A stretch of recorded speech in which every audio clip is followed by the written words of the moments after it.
하늘의 문을 여소서. 이곳을 주목하소서. 주를 향한 노래가 꺼지지 않으니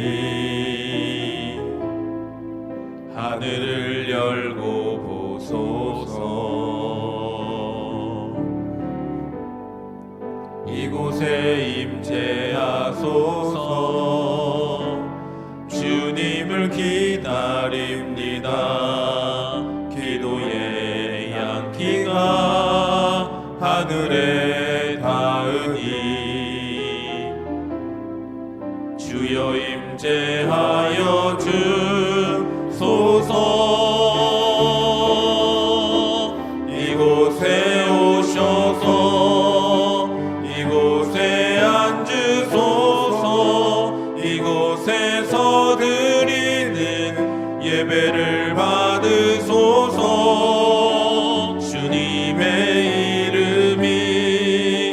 주님의 이름만이 오직 주의 이름만 이곳에 있습니다. 여호와를 의뢰하고 선을 행하라. 땅에 머무는 동안 그의 성실을 먹을거리로 삼을지어다. 또 여호와를 기뻐하라. 그가 내 마음의 소원을 내게 이루어 주시리로다. 내 길을 여호와께 맡기라. 그를 의지하면 그가 이루시고 내 의를 빛같이 나타내시며 내 공의를 정오의 빛같이 하시리로다. 아멘. 사도신경으로 우리의 흔들리지 않는 신앙을 고백합니다. 전능하사 천지를 만드신 하나님 아버지를 내가 믿사오며 그 외아들 우리 주 예수 그리스도를 믿사오니 이는 성령으로 잉태하사 동정녀 마리아에게 나시고 본디오 빌라도에게 고난을 받으사 십자가에 못 박혀 죽으시고 장사한 지 사흘 만에 죽은 자 가운데서 다시 살아나시며 하늘에 오르사 전능하신 하나님 우편에 앉아 계시다가 저리로서 산자와 죽은 자를 심판하러 오시리라. 성령을 믿사오며 거룩한 공예와 성도가 서로 교통하는 것과 죄를 사하여 주시는 것과 몸이 다시 사는 것과 영원히 사는 것을 믿사옵나이다. 아멘. 앉으셔서 찬송가 539장 찬양합니다.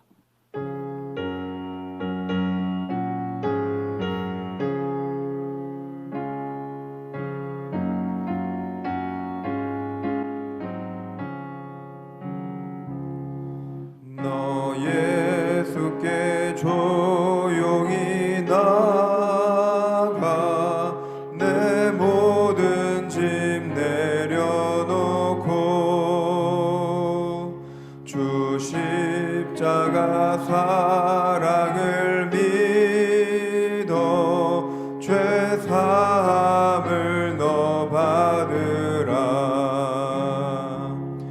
주 예수께 조용히 나가 내 마음을 쏟아놓으라.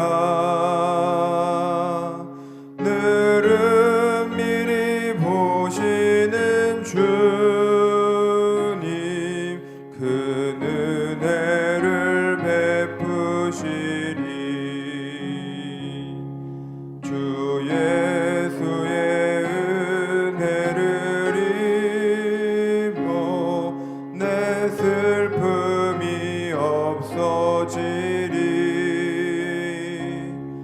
내 이웃을 늘 사랑하여 너 받은 것 거저주라. 주 예수께 조용히 나가 내 마음을 쏟아놓으라.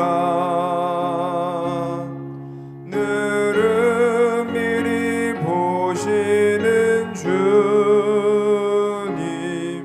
그 은혜를 베푸시리. 주 예수를 친구로 삼아 늘 내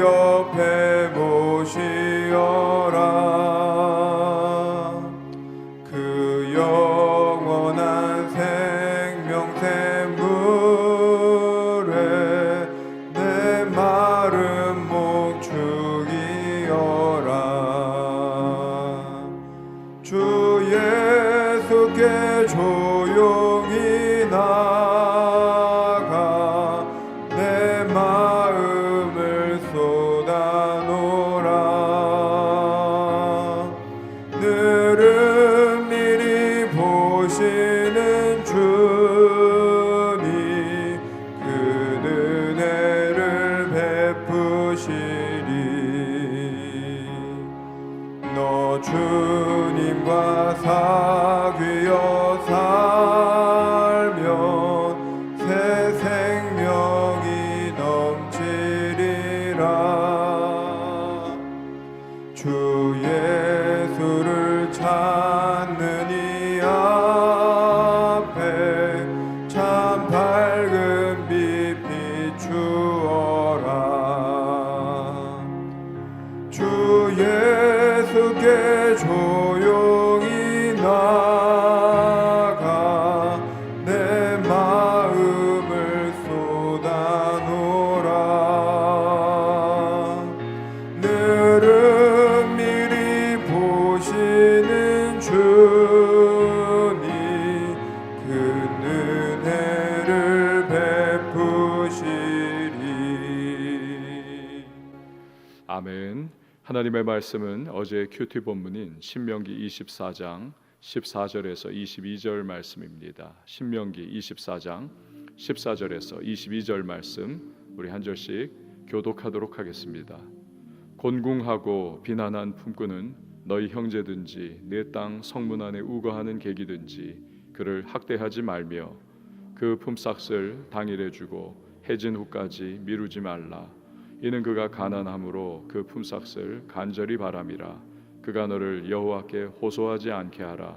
그렇지 않으면 그것이 내게 죄가 될 것임이라. 아버지는 그 자식들로 말미암아 죽임을 당하지 않을 것이요 자식들은 그 아버지로 말미암아 죽임을 당하지 않을 것이니 각 사람은 자기 죄로 말미암아 죽임을 당할 것이니라. 너는 객이나 고아의 송사를 억울하게 하지 말며 과부의 옷을 전당 잡지 말라.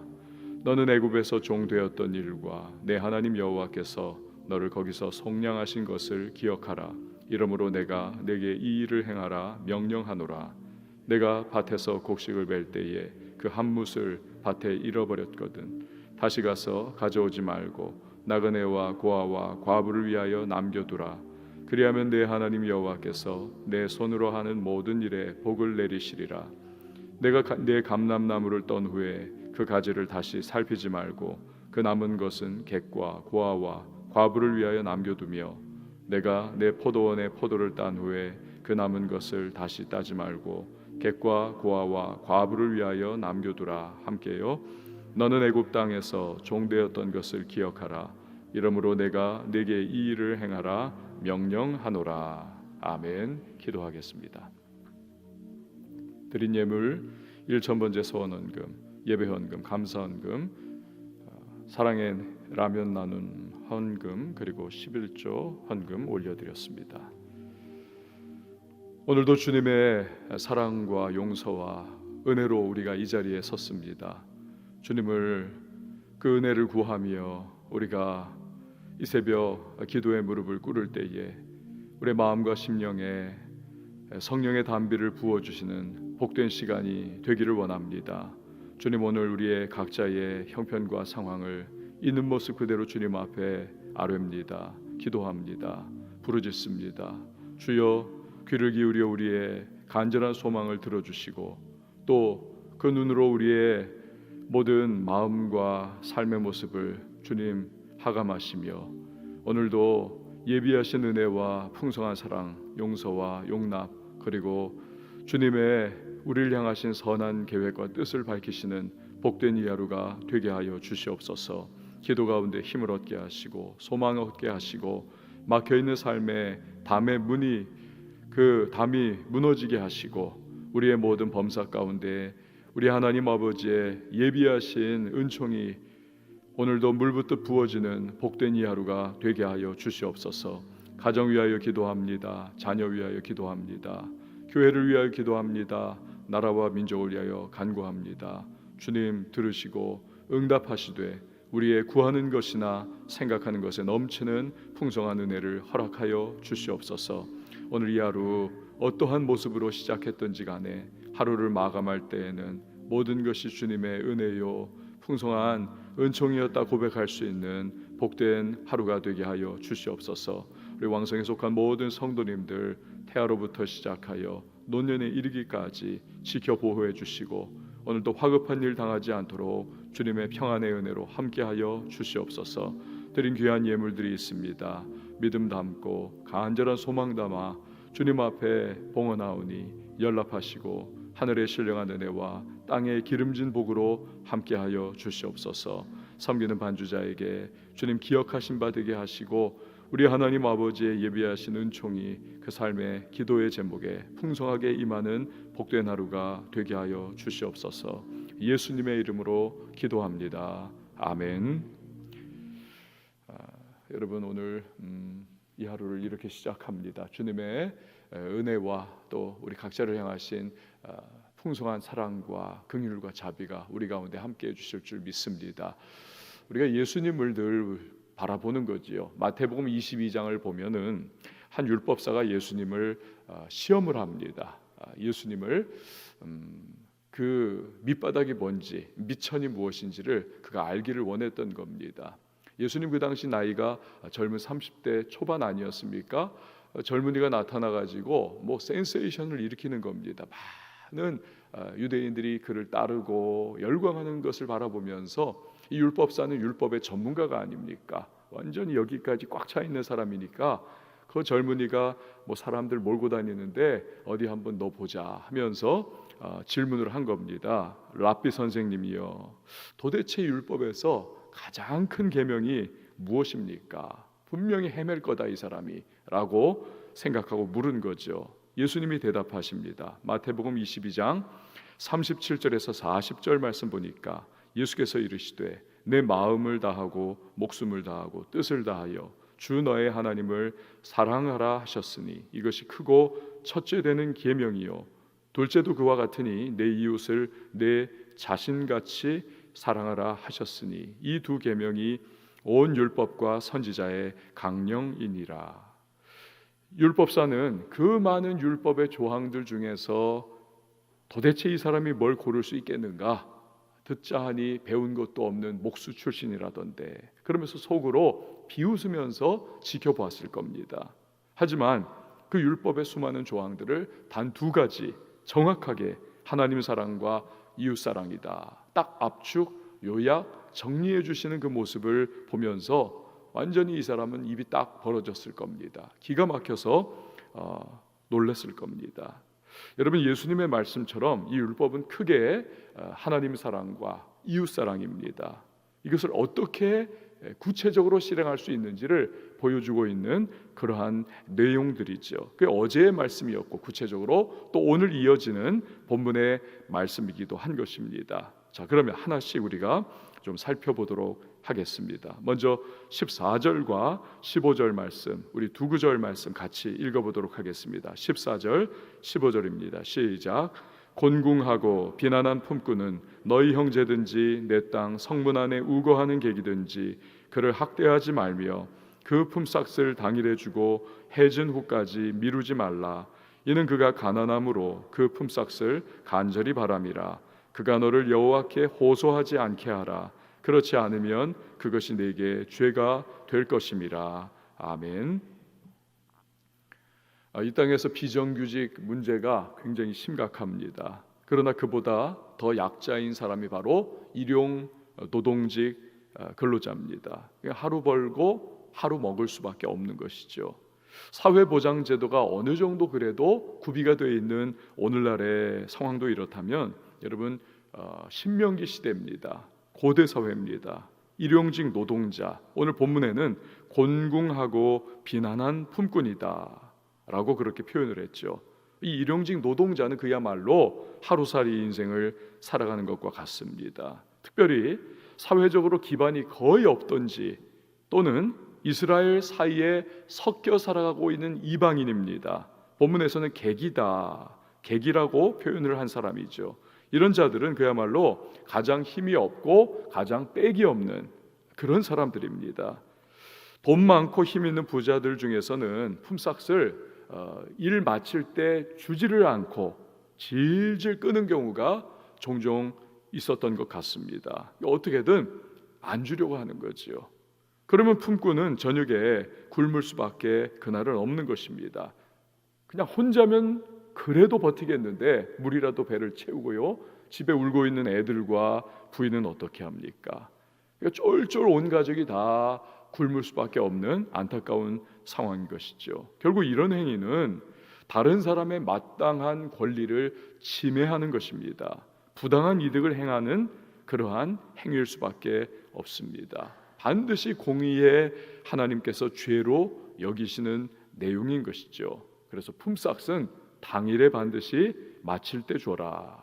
그러니까 일용 노동자를 돈 주고 쓰는 사람에게는 품삯을 지금 주느냐, 뭐 좀 끌다가 주느냐, 뭐 간단한 문제일 뿐이지만 그 일용 노동자 당사자에게는 가족 전체의 생명이 거기에 달려 있는 아주 심각한 문제일 수 있다. 이것을 내포하고 있는 말씀입니다. 하나님은 이스라엘 공동체가 거룩한 공동체가 되기를 원하십니다. 하나님의 백성들로서 공의와 사랑의 공동체가 되기를 원하시는 것이 하나님의 마음입니다.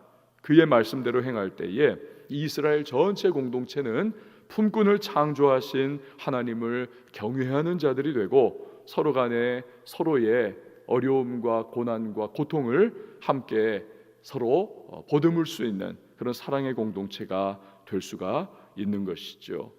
여러분의 성경 16절 말씀을 보시기를 바랍니다. 제가 읽겠습니다. 아버지는 그 자식들로 말미암아 죽임을 당하지 않을 것이요 자식들은 그 아버지로 말미암아 죽임을 당하지 않을 것이니 각 사람은 자기 죄로 말미암아 죽임을 당할 것이니라. 아멘.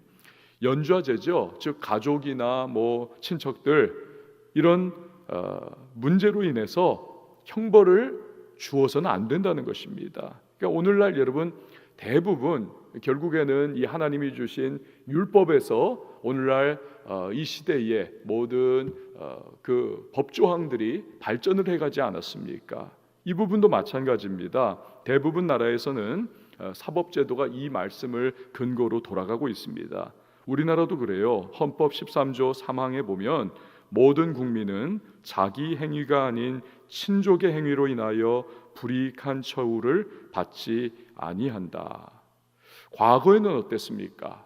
임금이 저거 반역했다 그러면 삼족을 멸하라. 그러면 할아버지 그리고 아버지 손자 이렇게 다 삼족이 목이 달아나는 겁니다. 멸망당하는 겁니다. 가문이 완전히 망하는 거지요. 신명기 시대의 상황도 그런 일이 비일비재했던 것 같습니다. 그러나 이 말씀을 통해서 하나님께서는 모든 사람은 하나님 앞에 단독자로 선다는 것을, 자기 행위로 인해서만 심판받는다, 판단받는다, 이 기준을 세워주시는 겁니다.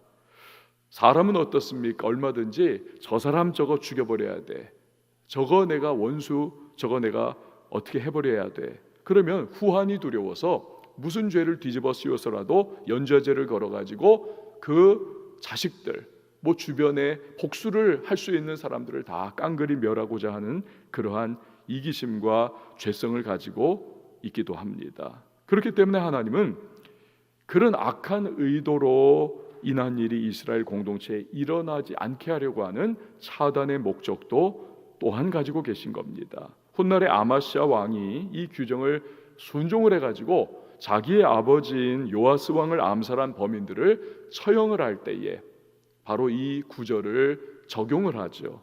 그래서 그 범인들만 죽이고 자녀들은 살려주는 것입니다. 열왕기하 14장에 기록된 일이죠. 또한 이 말씀은 여러분 구원의 문제와도 이것이 연결이 되지 않습니까? 그냥 모든 사람은 각자가 예수 그리스도를 나의 구세주와 주님으로 내가 영접을 해야 한다는 것이지요. 그리고 죄사함 받고 구원받아야 하는 것입니다. 잘 믿는 부모님인데 그 자식들이 교회를 다니지 않습니다. 정말로 신실한 그러한 집사님 권사님이신데 남편이 교회를 죽어라고 나오지를 않습니다. 이런 일이 있을 수 있는 것이지요. 각자가 하나님 앞에 단독자로 서서 자기의 죄악을 회개하고 구원의 은혜를 누릴 수 있어야 한다는 것입니다. 그렇기에 우리는 늘 기도해야만 하겠습니다. 주님, 우리 자녀가 주님을 아는 자들이 되게 하여 주옵소서. 우리 자녀가 주님을 영접하고 구원의 백성이 될 수 있도록 늘 은혜 가운데 거하게 하여 주시옵소서. 그리고 그들에게 어렸을 때부터 주님의 말씀을 가르쳐야만 합니다. 그 말씀이 잘 박힌 목과 같이 신비에 새겨져서 어느 때에 자신이 예수 그리스도를 자신의 구세주와 주님으로 영접하여 놀라운 하나님의 은혜를 누리는 구원의 백성이 될 것입니다. 오늘 17절과 18절 말씀 우리 같이 한번 읽어보도록 하겠습니다. 17절, 18절 말씀입니다. 시작. 너는 객이나 고아의 송사를 억울하게 하지 말며 과부의 옷을 전당 잡지 말라. 너는 애굽에서 종 되었던 일과 내 하나님 여호와께서 너를 거기서 속량하신 것을 기억하라. 이러므로 내가 내게 이 일을 행하라 명령하노라. 아멘. 역시 힘없는 자, 사회적인 약자에 대해서는 포갑하지 말아라, 선을 행해라, 이걸 명하고 계시는 겁니다. 그렇게 해야 하는 이유는 하나님이 나에게도 그렇게 해주셨기 때문입니다. 애굽에서 종되었지 않습니까? 즉 애굽인들과는 다른 대우를 받았습니다. 똑같이 호흡하고 똑같은 땅을 밟고 살아가고 있는데 종이라고 해가지고 다른 대우를 받았습니다. 억울한 일을 경험했습니다. 차별 대우를 받았습니다. 근데 하나님께서 그 모든 억울함과 차별과 무시해서 이스라엘 백성을 구해내주지 않았습니까? 그런 은혜를 경험한 바가 있으니 너는 남에게 그렇게 하지 말고 공평과 사랑으로 대해주어라, 이것을 말씀하고 계시는 것입니다. 여러분, 은혜 받은 사람이 그 은혜를 망각해버리고 남을 무시하고 남에게 악을 행한다, 그것만큼 참 보기 싫은 일도 없는 것이죠. 그것만큼 하나님 앞에서 정죄받기 합당한 일도 없는 것입니다. 내가 너를 애굽의 종되었던 자리에서 구해내 주었는데, 그 억울하고 괴로운 자리에서 속량해 주었는데 너는 왜 사회적인 약자에게 그렇게 대하냐, 이 악한 자야 라고 하나님께서 오히려 더한 심판을 준비하고 내리신다는 것입니다. 그 행하는 모든 일이 차곡차곡 자기의 악과 심판을 쌓아나가는 일이 되는 것이죠. 받은 은혜가 많으면 많을수록 그 은혜에 부합하는 삶을 살지 못하면 결국 죄된 삶을 살아갈 수밖에 없는 것이죠. 그렇게 은혜를 기억하고 은혜 받은 대로 행동하는 그 삶의 모습이 필요하다.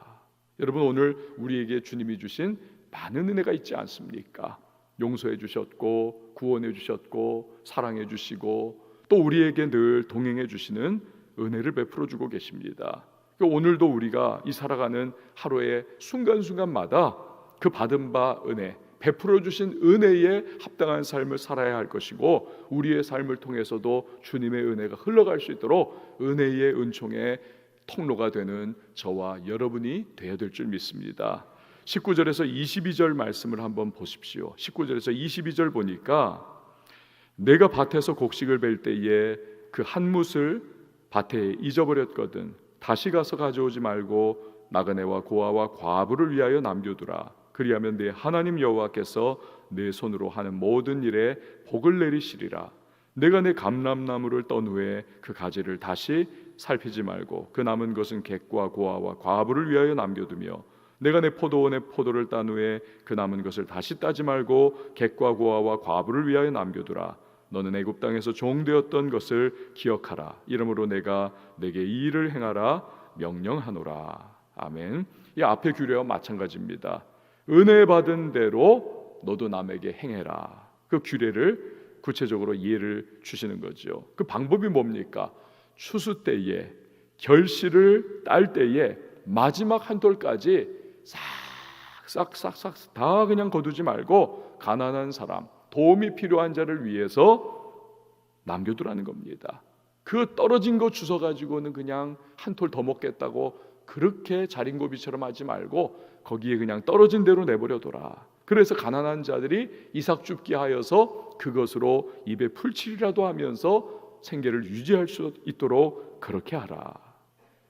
여러분, 서구의 국가들은 원래 기독교 문명이 싹을 쫙 뿌리를 내리지 않았습니까? 그러니까 이 말씀을 바탕으로 해서 사회보장제도가 구축이 됐던 거죠. 오늘날 우리나라도 그 영향들을 다 받아가지고 웬만한 국가까지 다 사회적이고 경제적인 약자들을 위한 사회보장제도, 최소한의 빈곤계층의 생활이 유지될 수 있도록 그렇게 구축이 되어 있습니다. 그런데 이것을 우리 개인적인 차원에까지도 실천하라 라는 것이죠. 여기에는 하나님의 복을 주시겠다고 하는 약속이 포함이 되어 있습니다. 그 한 예가 바로 룻기의 내용이 아닙니까? 모압 땅에서 쫄딱 망하고 남편 죽고 아들 다 죽고 며느리 모압 여인 룻을 데리고 온 나오미의 그 불행한 신세입니다. 먹을 게 없습니다. 아무것도 없습니다. 남들은 다 추수의 기쁨과 그 열광적인 막 정말로 풍성함을 누리고 있는데 이 나오미와 룻에게는 아무것도 먹을 게 없는, 큰일 났습니다. 그러자 나오미가 저기에 보아스가 밭에 추수를 하고 있으니 룻아 네가 가가지고 땅에 떨어져 있는 이삭 줍게 해와라. 그래서 이삭 줍고 그 모습을 룻이 보이고 있는 가운데 보아스가 너그러운 마음으로 자기의 이삭을 줍는 그 거두는 일꾼들에게 말을 하죠. 저기 저 젊은 여자 룻이 내 친족의 며느리인데 정말 불쌍하니까 이삭을 그냥 막 떨어뜨리고 가라. 너희가 막 뽑아가지고 떨어뜨려라. 그래서 그 가정이 생명을 유지하고 또 최소한의 인격적인 어떤 품위를 유지할 수 있도록 그렇게 돕지 않습니까? 하나님이 복을 주셔가지고 이 보아스와 룻이 이 과정에서 결혼하지요. 결국 메시아 예수 그리스도의 계보를 이어가는 자가 됩니다. 하나님 말씀에 순종하면서 행할 바를 행하니까 어마어마한 복을 주신 것이죠. 잠언 19장 17절 말씀에 가난한 자를 불쌍히 여기는 것은 여호와께 구워 드리는 것이니 그의 선행을 그에게 갚아 주시리라. 오늘도 여러분, 하나님은 가장 영적으로 헐벗은 자, 비참한 자, 도움이 필요한 자인 우리들, 영적으로 우리들에게 은혜를 베풀어 주셔서 구원의 놀라운 은혜를 우리에게 허락해 주셨습니다. 그 백성 삼아 주신 것이죠. 그렇기 때문에 그 큰 은혜를 받은 우리가 이제는 다른 도움이 필요한 사람들에게 베풀고 나누고 구제하라. 이삭을 다 그냥 한 줄 한 톨까지 다 그냥 다 들고 집에 갈 생각하지 말고 남겨둬라. 그런 일이 우리의 삶의 주변에 많아지면 너도 나도 결국에는 행복해지는 것이죠. 반면에 이삭을 다 싹 한 톨까지 다 in my pocket 다 가지고 가면 배고픈 자, 가난한 자, 비참한 자의 원망과 원한이 그 사회에 가득하게 되면서 결국 그 사회가 이분법적으로 나눠지죠. 있는 자 없는 자, 가난한 자 부유한 자. 그러면서 서로 공격하고 갈등하고 결과 가진 자도 마음 편하게 살지 못하는 너도 나도 불행한 곳이 될 수밖에 없습니다. 그러니까 하나님 말씀을 따르는 것은 나의 행복과 아울러서 너의 행복이 함께 아우러지는, 결국 우리의 행복으로 그 메아리가 돌아오는 것입니다. 여러분, 오늘 하나님께서 주신 새로운 하루가 이렇게 시작이 되었습니다. 하나님을 사랑하는 우리, 이제는 이웃도 사랑하라는 주님의 말씀을 따라서 오늘 우리 살아가야만 하겠습니다. 주님이 예비해 놓으신 은혜와 축복이 그 발걸음 가운데에 함께 동행해 주실 것입니다. 우리 시간에 함께 찬양하시고 우리 기도하도록 하겠습니다. 전능하신 나의 주 하나님은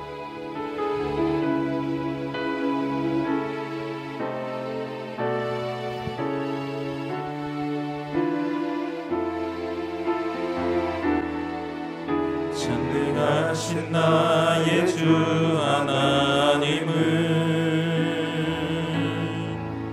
능치 못하실 일 전혀 없네. 우리의 모든 간구도 우리의 모든 생각도 우리의 모든 꿈과 모든 소망도 신실하신 나의 주, 신실하신 나의 주 하나님은 우리의 모든 괴로움 바꿀 수 있네. 불가능한 일 행하시고 불가능한 일 행하시고 죽은 자를 일으키시니 그를 이길 자 아무도 없네. 주의 말씀 의지하여 깊은 곳에 금을 던져 오늘 그가 놀라운 일을 이루시는 것 보라. 주의 말씀 의지하여 믿음으로 금을 던져 믿는 자에게 능치 못하오네. 주의 말씀 의지하여 깊은 곳에 금을 던져 오늘 그가 놀라운 일을 이루시는 것 보라. 주의 말씀 의지하여 믿음으로 금을 던져 믿는 자에게 능치 못함 없네.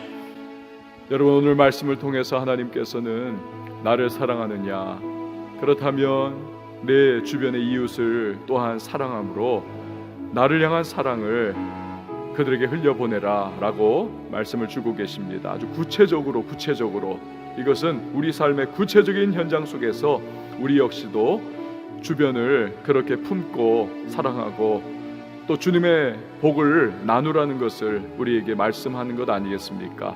오늘 우리가 가정으로 나갑니다.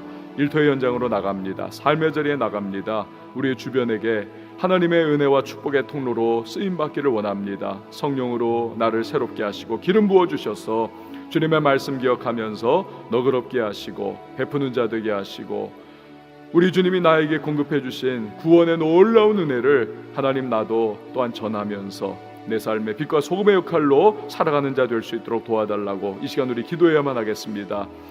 또 하나 올라서 가정을 위해서 기도하십시오. 우리의 자녀들 특별히 믿음 안에 잘 성장할 수 있도록 하시고 주님의 말씀이 그 신비에 잘 박힌 목과 같이 그렇게 새겨져서 그들의 입술로 하나님을 나의 하나님으로 고백하고 예수 그리스도를 나의 구세주와 주님으로 또 고백하는 그러한 귀한 하나님의 백성들이 될 수 있기를 위하여 여러분 기도해 주시기 바랍니다. 아울러서 교회를 위해서 기도해 주시고요, 선교사님들을 위해서 기도해 주시기 바랍니다. 이 나라의 위정자들을 위하여 기도해 주시고 코로나19의 종식을 위하여서 열방을 위하여서 북녘 땅의 우리 지하교회 교인들과 동포들을 위하여서 이 시간 우리가 함께 기도하며 나갈 때에 우리 한번 두 손을 높이 들고 주님의 이름 3번 외치고 자유하게 통성으로 기도합니다.